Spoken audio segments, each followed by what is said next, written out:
Geografis daripada UGN ini terdapat di ujung, yang paling ujung di Sumatera Utara.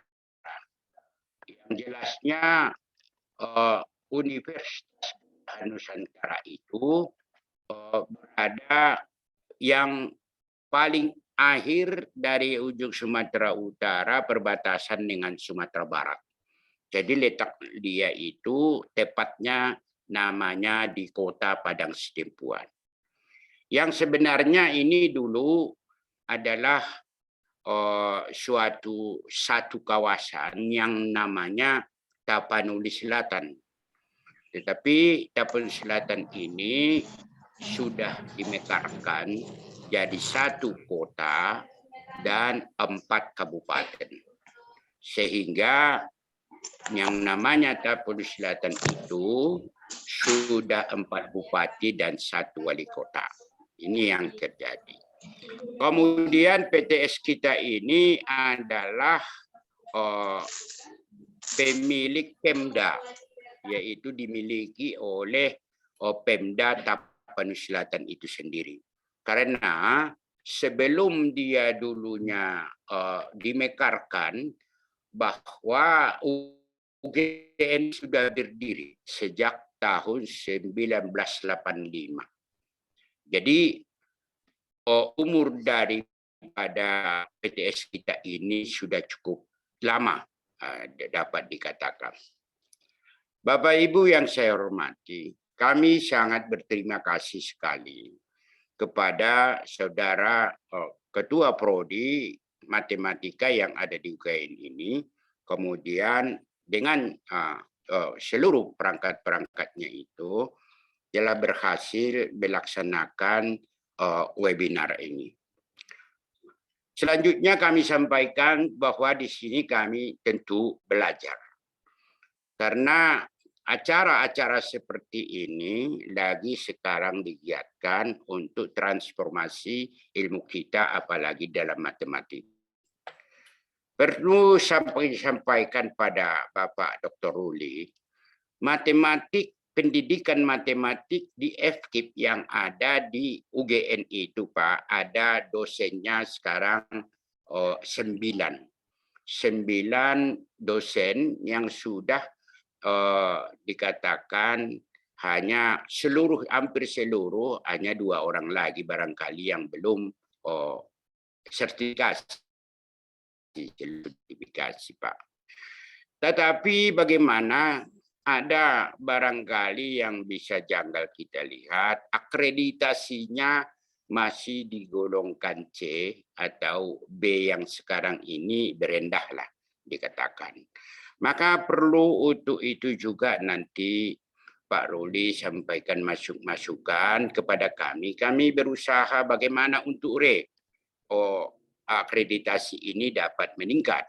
Karena untuk mendapatkan B yang sekarang ini, yang baik sekali itu, sungguh dapat kami rasakan susahnya menghadapi atau menjalankanlah dikatakan apa yang dituntut asesor kepada kita. Tapi namun untuk itu kami tidak patah semangat, kami terus bagaimana caranya supaya pendidikan matematik kita ini yang ada di UGN dapat meraih lebih tinggi akreditasinya. Barangkali di tahun depan sudah mulai kami Pak. Jadi kami ini sebenarnya untuk mendapatkan 9 standar ini dari 7 dulunya standar itu sangat bersemangat sekali untuk bisa mengikutinya. Barangkali tidak banyak yang bisa dapat kami sampaikan Pak. Semoga dari hasil-hasil kita pada tingkat webinar dengan penelitian dan aplikasi ilmiah ini di bidang pendidikan matematika, maka kami mohon dari pengalaman Pak Ruli dan saudara-saudara yang lainnya itu dapat diberikan kepada kami agar kami dapat meningkatkan penelitian ini di tingkat matematika. Karena kami masih dalam mengikuti penelitian tingkat dasar. Jadi bagaimana ini menaikkan kemudian apakah kami ini harus dapat meningkatkan jenjang kepangkatan dan sebagainya, itu intinya nanti jadi perhitungan bagi kita semua, apalagi terutama kami ini dari 9 dosen-dosen yang ada di matematika ini, khususnya umumnya di UGM kita ini. Kira-kira demikian sambutan kami pada pagi hari ini. Mudah-mudahan dapat acara kita ini berlangsung dengan baik.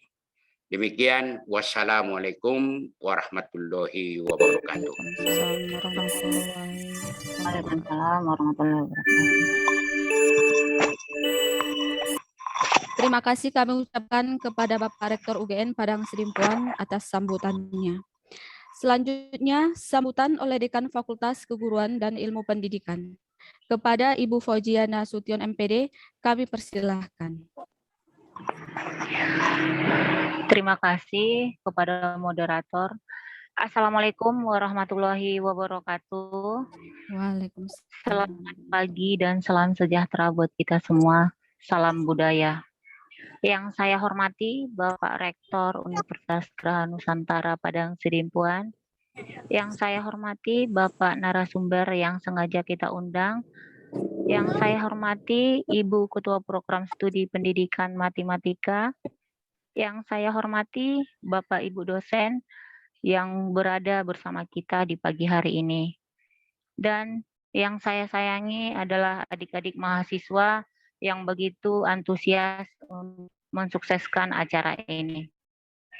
Dan yang saya hormati juga seluruh panitia webinar di pagi hari ini. Alhamdulillah, pada pagi hari ini kita bisa berkumpul bersama walaupun secara virtual. Semoga apa yang kita lakukan ini bermanfaat dan sebagai pengabdian kita kepada Tuhan Yang Maha Esa untuk kebajikan kita bersama. Kami mewakili Fakultas Keguruan dan Pendidikan Universitas Geraha Nusantara Padang Sidimpuan memberikan apresiasi kepada atas terlaksananya webinar ini di pagi ini. Kegiatan ini adalah kegiatan yang begitu mendongkrak visi misi kita, khususnya di Fakultas Keguruan dan Ilmu Pendidikan. Kami berharap dengan kegiatan ini dapat memberikan kita semua dan dapat mengambil pelajaran dari narasumber yang begitu kompeten terhadap materi yang disampaikan di pagi hari ini. Nah, tadi sudah disampaikan menyeluruh dari Bapak Rektor, apa yang disampaikan Bapak Rektor semoga bisa menjadikan motivasi kepada kita sesuai dengan materi yang disampaikan oleh para narasumber kita. Hanya itu yang bisa saya dapat sampaikan. Saya sudahi. Assalamualaikum warahmatullahi wabarakatuh. Selamat pagi. Waalaikumsalam warahmatullahi wabarakatuh. Terima kasih kami ucapkan kepada Ibu Dekan Fakultas Keguruan dan Ilmu Pendidikan atas sambutannya. Bapak, Ibu mahasiswa peserta webinar yang berbahagia, acara selanjutnya acara inti, yaitu pemaparan materi oleh para narasumber kita. Dalam hal ini akan dipandu oleh moderator kita, dosen kita, Ibu Nurdalila SSI MPD. Untuk itu acara saya serahkan kepada Ibu moderator. Kepada Ibu kami persilahkan. Terima kasih kepada Ibu Haritsah selaku pembawa acara dalam webinar pagi ini dengan tema penelitian dan publikasi ilmiah bidang pendidikan matematika era digital, Selasa 30 November 2021. Baiklah, Bapak Ibu peserta webinar pagi ini, saya akan menyapa Bapak Ibu dulu. Bagaimana kabarnya Bapak Ibu? Alhamdulillah sehat, luar biasa. Alhamdulillah, mudah-mudahan kita semua dalam keadaan sehat walafiat. Amin. Baiklah Bapak Ibu, sebelum kita ke acara inti, saya ada pantun. Jalan-jalan ke pasar manggis, jangan lupa membeli lupis. Perkenalkan saya Nur Dalilah Borulubis, sambutlah salam saya, salam yang manis. Assalamualaikum warahmatullahi wabarakatuh. Waalaikumsalam warahmatullahi wabarakatuh. Halo Bapak. Baiklah Bapak Ibu peserta webinar pagi ini, masuklah kita ke acara inti, yaitu acara kelima, pemaparan materi oleh kedua narasumber. Narasumber kedua yang pertama ya, dosen Prodi Pendidikan Matematika Universitas Geraha Nusantara Padang Sidimpuan, yaitu Ibu Puspa Riani Nasution MPD. Perlu saya ingatkan kepada Ibu Puspa, kami memberikan waktu 30 menit ya Ibu untuk memaparkan materi. Sebelumnya maaf Bapak Ibu peserta, adapun tata tertib webinar kita pada pagi hari ini adalah selama webinar berlangsung diharapkan kepada peserta untuk menonaktifkan audio dan kalau bisa videonya diaktifkan ya Bapak Ibu. Terus yang memperoleh sertifikat nantinya adalah peserta yang melakukan registrasi terlebih dahulu sebelum acara dimulai dan mengisi presensi nantinya di akhir acara. Dan perlu kami beritahukan bahwa sertifikat nanti akan dibagi paling lama H+3. Baiklah Bapak Ibu, kita sambut Ibu Puspa Riani Nasution MPD sebagai narasumber kedua. Adapun biar Ibu Riani, Puspa Riani Nasution MPD, tempat tanggal lahir Palopat Maria, 8 Agustus 1989, S1 di IAIN Sumatera Utara Medan, jurusan Pendidikan Matematika, S2 Universitas Medan Pendidikan Matematika. Terlihat di sini bahwa pada tahun 2018 Ibu Puspa telah melakukan pelatihan, ada berapa? Ada 3 ya, ada 3 pelatihan, ada workshop, dan Ibu Puspa juga sudah pernah memenangkan hibah penelitian dosen pemula pada tahun 2018. Dan Ibu Puspa juga pernah menjadi dosen magang di Universitas Malang pada tahun 2018. Baiklah, mungkin untuk CV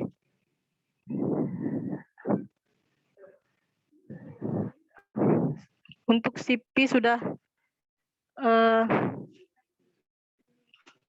ya, ini masih ada karya tulis ilmiah, ada 3 ya pada tahun 2020 sampai 2021. Bisa kita lihat bersama. Jadi untuk mempersingkat waktu, langsung saja kita sambut Ibu Puspa Riani Nasution MPD untuk memaparkan materinya. Kepada Ibu Puspa Riani Nasution, kami persilahkan dengan segala hormat.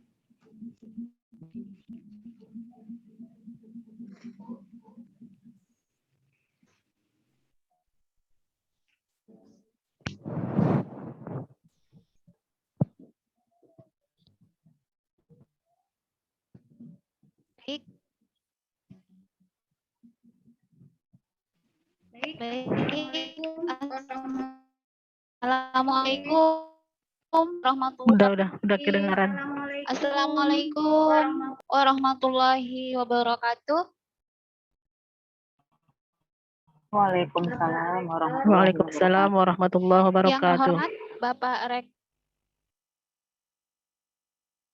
Yang terhormat Bapak Rektor beserta jajarannya dan staf. Yang terhormat Ibu Dekan Fakultas Keguruan dan Ilmu Pendidikan. Yang terhormat Bapak Ibu Dekan di lingkungan Universitas Geraha Nusantara Padang Sidimpuan. Yang terhormat Kepala Program Studi Pendidikan Matematika Universitas Geraha Nusantara. Baik, Bapak Ibu hadirin webinar hari ini beserta mahasiswa-mahasiswa yang telah bergabung. Terima kasih. Baik.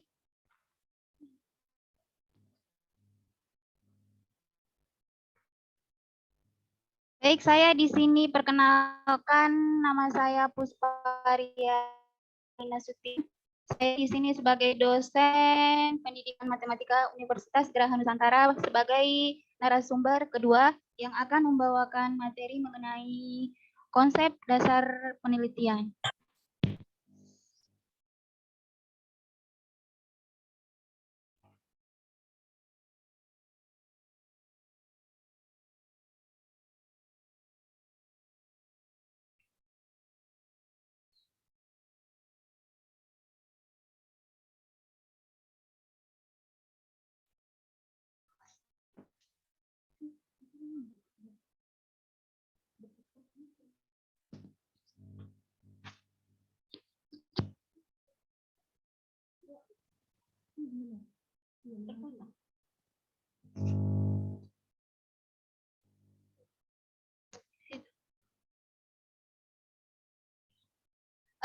Baik, Bapak Ibu, kita mulai saja materi kita mengenai konsep dasar penelitian. Definisi daripada penelitian di sini adalah rangkaian kegiatan, mulai dari pengumpulan data, kemudian pengolahan data, analisis data, penyajian data yang dilakukan secara ilmiah dan objektif. Baik, Bapak Ibu,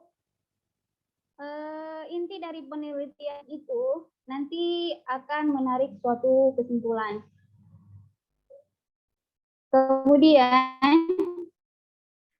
kita akan menelurusi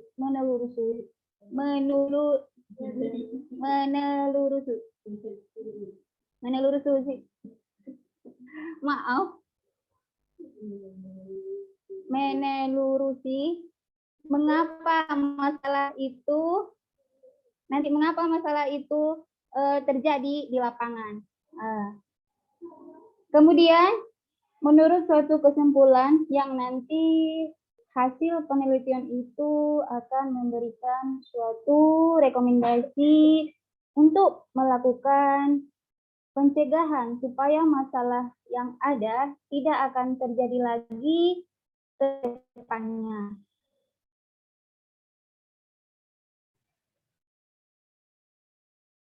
Kemudian penelitian itu maksudnya di sini secara sistematis penelitian itu adalah penelitian itu nanti akan kita mulai dari masalah yang akan kita temukan, kemudian tujuan penelitian itu nantinya apa, kemudian rancangan penelitiannya apa, kemudian mengolah data, yang terakhir membuat suatu kesimpulan yang akan dibuat menjadi suatu laporan penelitian.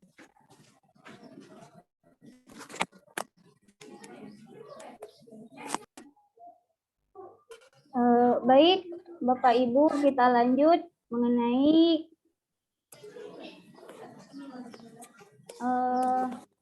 pola berpikir ilmiah. Pola berpikir ilmiah di sini ada 3, Bapak Ibu. Yang pertama deduktif, yaitu cara mengambil suatu kesimpulan dari pernyataan yang kemudian yang kedua yaitu deduktif.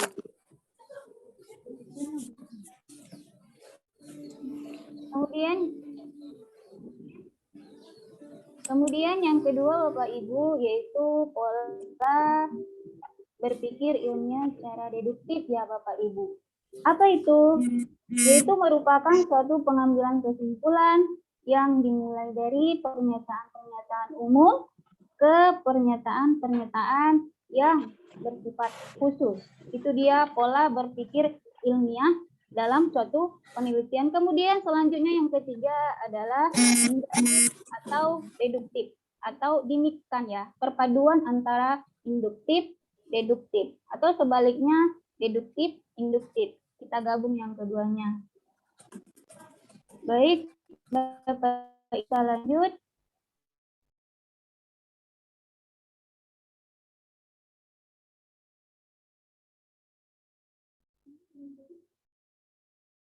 Kita lanjut, yaitu coba di sini ada pendapat dari Eleanor Roosevelt ya.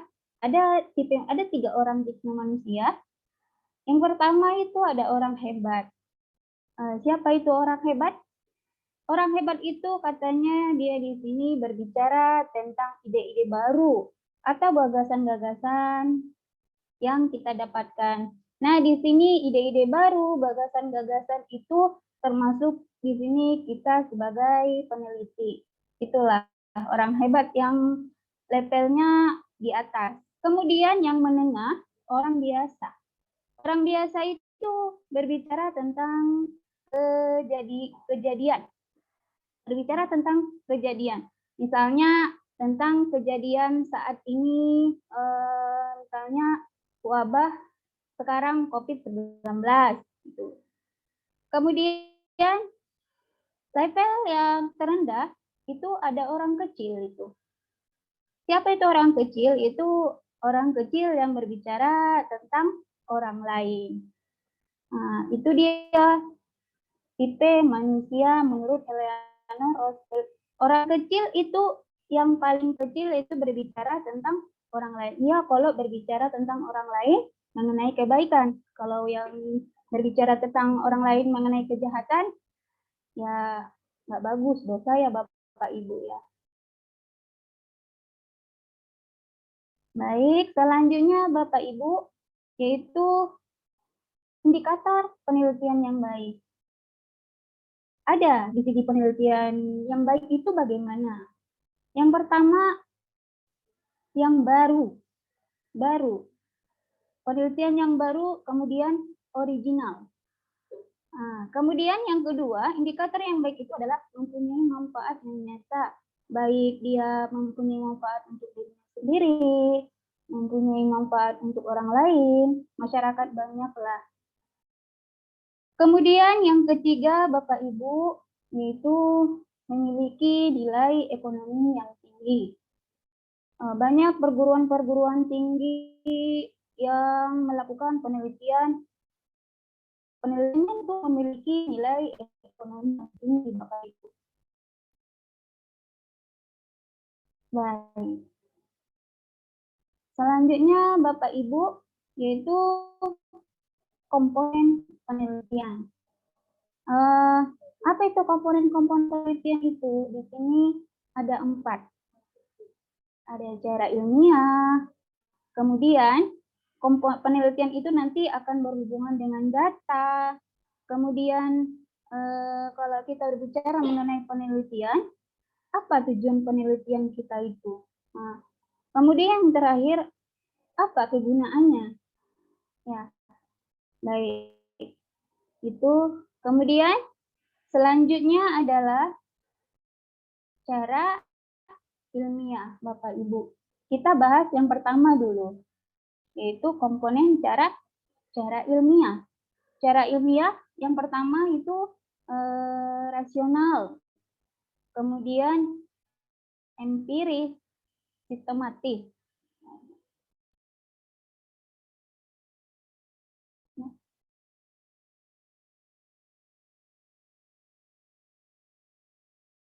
Ya, itu kita lanjut selanjutnya mengenai macam yang tadi kalau penelitian itu komponennya ada berhubungan dengan data.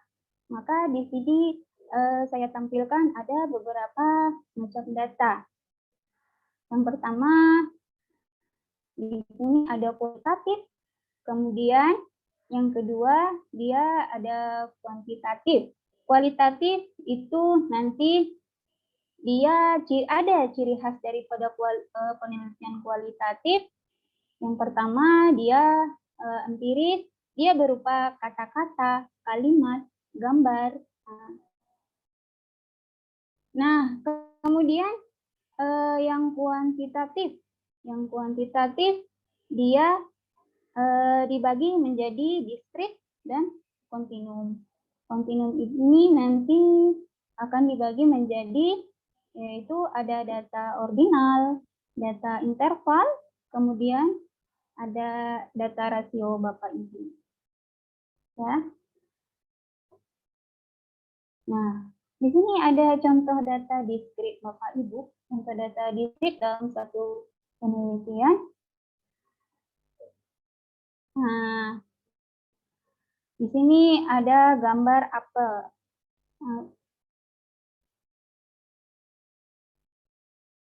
Nah, jumlahnya di sini ada berapa ini Bapak Ibu?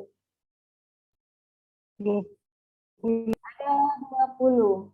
Nah, ini dia data, kalau kita kurangi menjadi 19, berarti datanya gimana?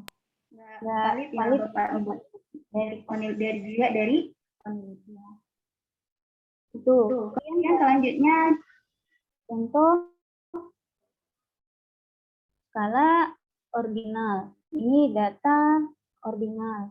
Yang pertama, contohnya di sini mengukur tingkat produktivitas kerja.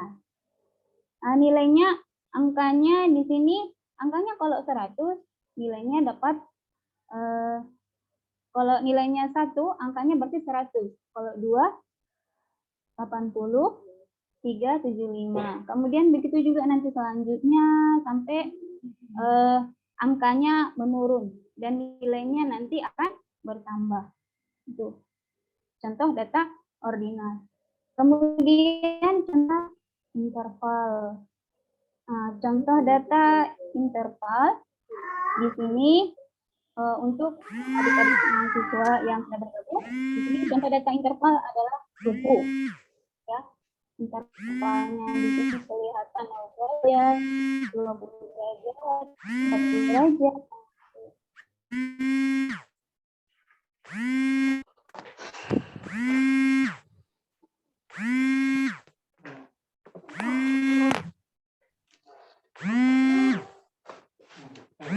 Kemudian di sini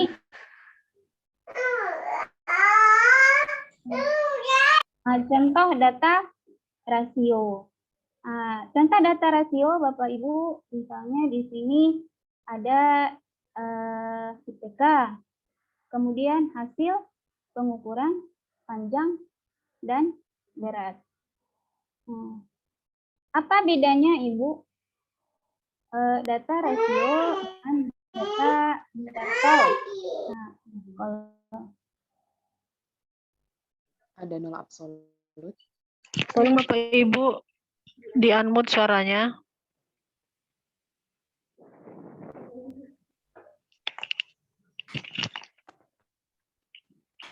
Silakan Bu. Siapa yang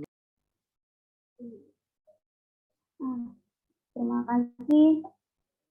Apa bedanya antara data rasio dengan data interval? Kalau data interval di sini angka 0 itu bernilai.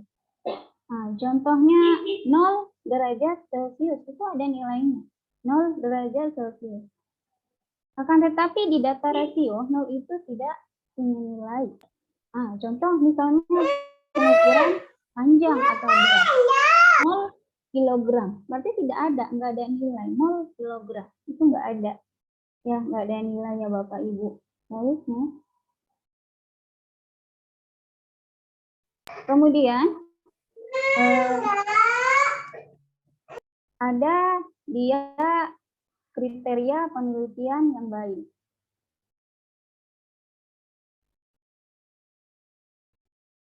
Bagaimana kriteria penelitian yang baik? Yang pertama, dia harus valid. Penelitiannya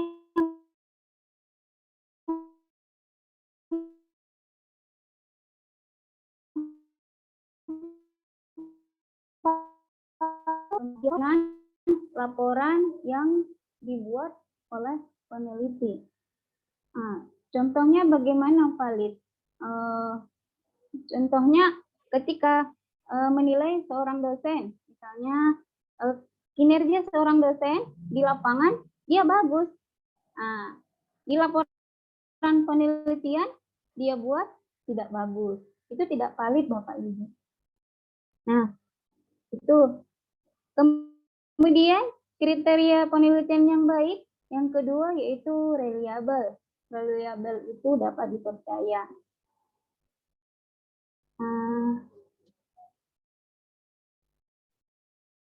Penelitian yang valid di sini itu akan cenderung reliable. Reliable di sini akan berhubungan dengan rentang waktu. Rentang waktu ya. Contohnya misalnya reliable, dikatakan reliable ya ketika misalnya seorang dosen, seorang mahasiswa UGM misalnya 3 hari yang lalu rajin-rajin. Seharusnya 4 hari yang lalu juga mahasiswa UGM harus rajin-rajin.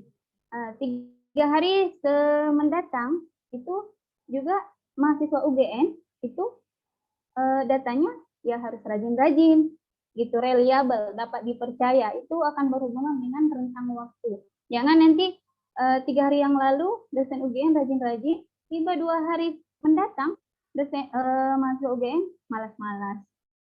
Itu tidak dikatakan reliable. Kemudian kriteria penelitian yang baik yang ketiga yaitu objektif. Nah, objektif di sini maksudnya adalah persetujuan antara banyak orang mengenai penelitian. Persetujuan banyak orang. Maksudnya di sini si A mengatakan mahasiswa UGM itu rajin-rajin. Si B mengatakan begitu juga, mahasiswa UGM rajin-rajin. Beberapa kebanyakan mengatakan kalau mahasiswa UGM itu rajin-rajin. Jangan nanti setengah-setengah. Ada yang bilang mahasiswa UGM itu rajin-rajin, ada yang bilang mahasiswa UGM itu malas-malas. Jadi itu tidak dikatakan yang namanya objektif, Bapak Ibu. Selanjutnya.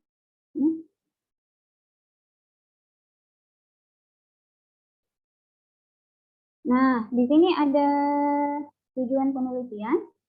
Tujuan penelitian ini bertingkat Bapak Ibu, sesuai dengan garis yang saya buat ini ke atas, dari yang terendah ke atas dia.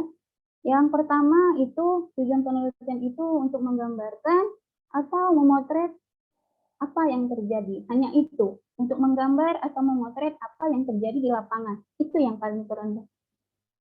Kemudian di atasnya, tingkatan di atasnya yaitu membuktikan teori yang sudah ada. Itu tujuan penelitian yang kedua. Yang di atasnya yaitu ada yang namanya mengembangkan. Makanya nanti ada namanya penelitian pengembangan. Itu.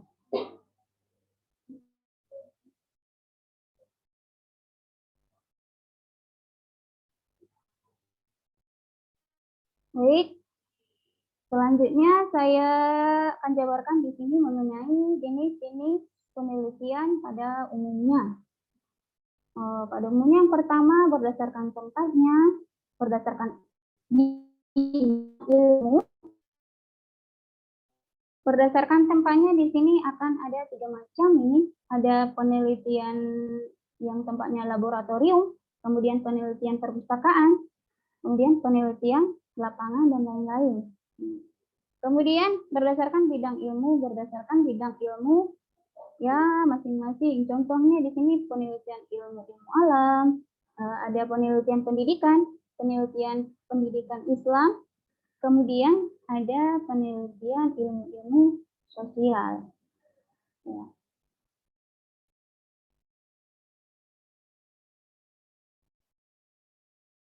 Nah, macam daripada penelitian selanjutnya itu berdasarkan penerapannya. Yang pertama ada penelitian dasar, atau bahasa Inggrisnya ini basic research. Ya, itu apa itu? Pencarian terhadap sesuatu karena ada perhatian dan keinginan terhadap hasil dari suatu aktivitas. Ya. Kemudian tujuan dari penelitian itu untuk menemukan, mengembangkan, dan menguji suatu ilmu. Tuh. Kalau penelitian dasar selanjutnya berdasarkan penerapannya, yang kedua yaitu penelitian atau applied research. Itu penelitian tujuan untuk memecahkan masalah praktis tertentu. Ya, penelitian ini merupakan aplikasi baru dari penelitian yang sudah ada. Itu terapan Bapak Ibu. Nah, kemudian kita lanjut ke penelitian, macam penelitian berdasarkan sifatnya Bapak Ibu. Yang pertama di sini ada penelitian eksploratif, ya. Apa itu eksploratif? Ya, dilakukan jika pengetahuan suatu gejala kurang sekali atau memang belum ada. Itu dieksplor. Kemudian penelitian deskriptif, itu penelitian untuk memberikan data yang mungkin menggambarkan suatu kejadian tertentu, menggambarkan. Kemudian penelitian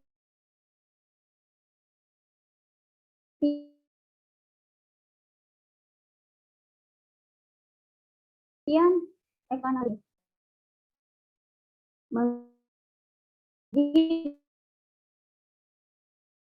dari berdasarkan sifatnya itu penelitian visual. Nah, penelitian ini eksperimen pengembangan suatu gejala dan tindakan atau aksi.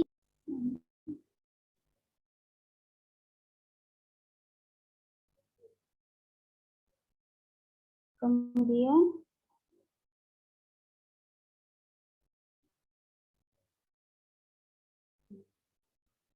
berdasarkan bentuknya Bapak Ibu.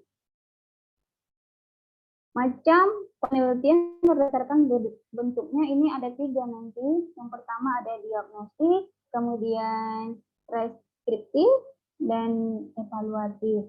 Diagnostik itu penelitian untuk memberikan keterangan mengenai sebab-sebab terjadinya suatu kejadian tertentu. Ya. Kemudian preskriptif yaitu penelitian untuk mendapatkan saran-saran dalam mengatasi suatu masalah yang dialami oleh peneliti. Kemudian evaluatif. Evaluasi, penelitian yang dilakukan untuk menilai program-program yang sedang berjalan, yang dijalankan ya.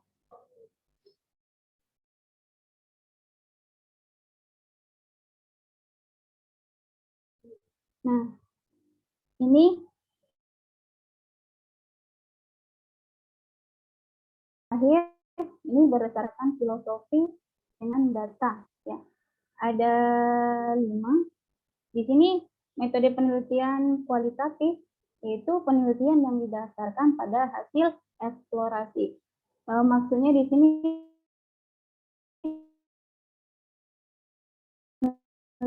yang didasarkan ini Bapak Ibu menemukan ya. Kemudian metode penelitian kuantitatif itu digunakan untuk mengembangkan ilmu melalui hipotesis. Kuantitatif ini akan berhubungan dengan angka-angka nantinya Bapak Ibu. Kemudian metode penelitian kombinasi yaitu metode penelitian kualitatif dan penelitian kuantitatif kombinasi. Itu ketika nanti ada kekurangan dari penelitian kualitatif akan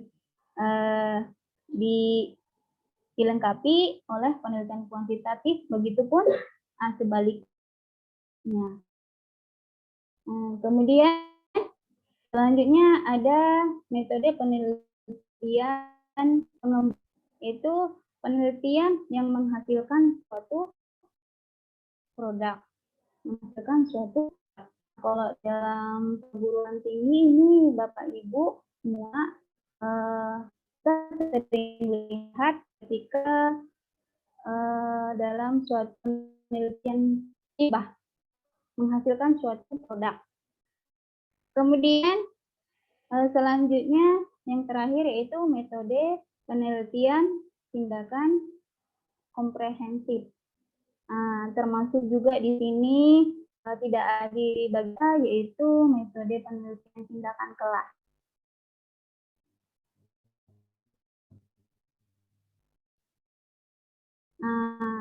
Itu paparan materi dari saya dengan materi yaitu konsep dasar sebuah penelitian ya Bapak Ibu. Itu tadi saya jabarkan mulai dari definisi sampai ke macam-macam Bapak Ibu. Ya. Kemudian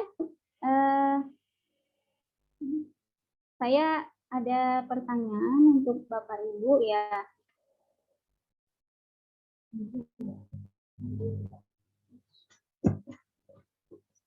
Terima kasih kepada Bu. Saya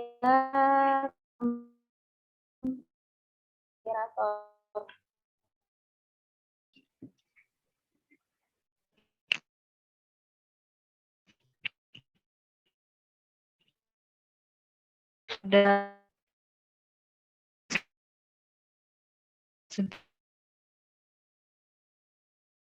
Kan sudah